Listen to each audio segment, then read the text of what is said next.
I love Dan Sullivan's The Biggest Check, or I think he calls it the largest check, that every new project has to be bigger than your last one. And what did Nick Murray used to say with your suits? You had to like get rid of 20% of your suits every year, and the new suit had to be 10% more expensive than the last one.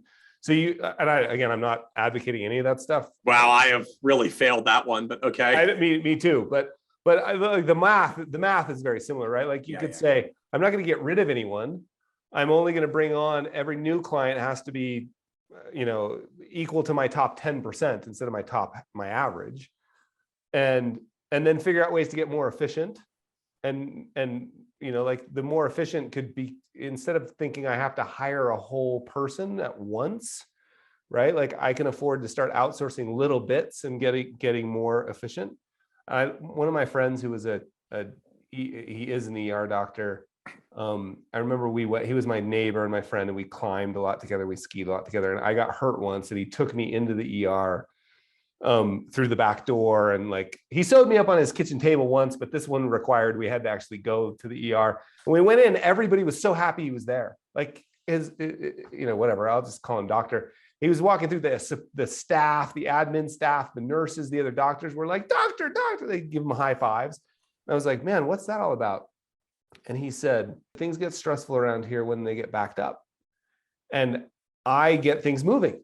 He actually used a relatively crass phrase. He said, I move the meat. It just sounds kind of crass in an ER, but like, I don't let things get backed up. And I was like, well, how do you do that? He said, I only do what only a doctor can do.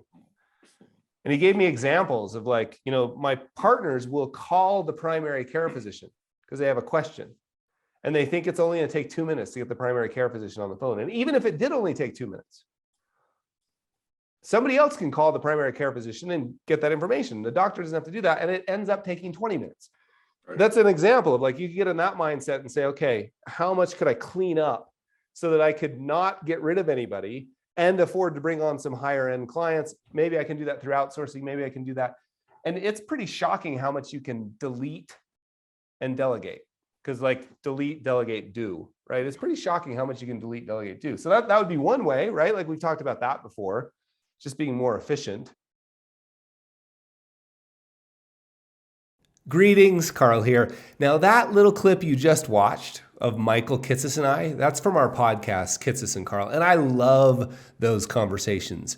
But did you know, this is sort of a secret, but did you know that there's another conversation? I have another conversation every month. It's a private conversation that you can only hear in my membership program at the Society of Advice. It's called The Membership. So here's the deal. I invite one of my favorite people every month. I actually kind of refer to it as Carl Talks to Smart People. So I invite a really smart, impactful person. Sometimes these are really well-known authors and thinkers. Sometimes it's obscure people you'll never have heard of, but I promise you will be massively insightful. And I invite them to have a conversation with me about 3 things.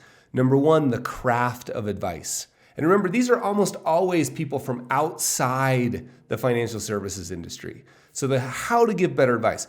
Number 2, how to do meaningful work, often in public, because that's kind of hard, a little bit scary, right? And number 3, how to be a better human. Because I believe if we want to be better advisors, the best way to start is be better humans, right? So you're invited to that conversation every month. It's 90 minutes, dedicated space on your calendar to think about the impact you want to make. Because I don't know if you get that very often, but I hardly ever get time to think about the impact because I'm so busy doing the things, right? So that's what the membership is. People love it. And you know what? I don't think you should take my word for it. I think you should try. I have an idea. Let's do a free trial. 7-day free trial. There's a link. Just click the link and start your 7-day free trial to see what I'm talking about. Thanks, my friend.